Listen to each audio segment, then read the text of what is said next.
hayat mənim.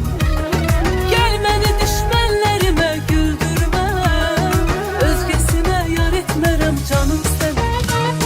Dərmanım ol, yavaş yavaş sağalt məni, mən sənə bir əmanətəm, yaşat məni.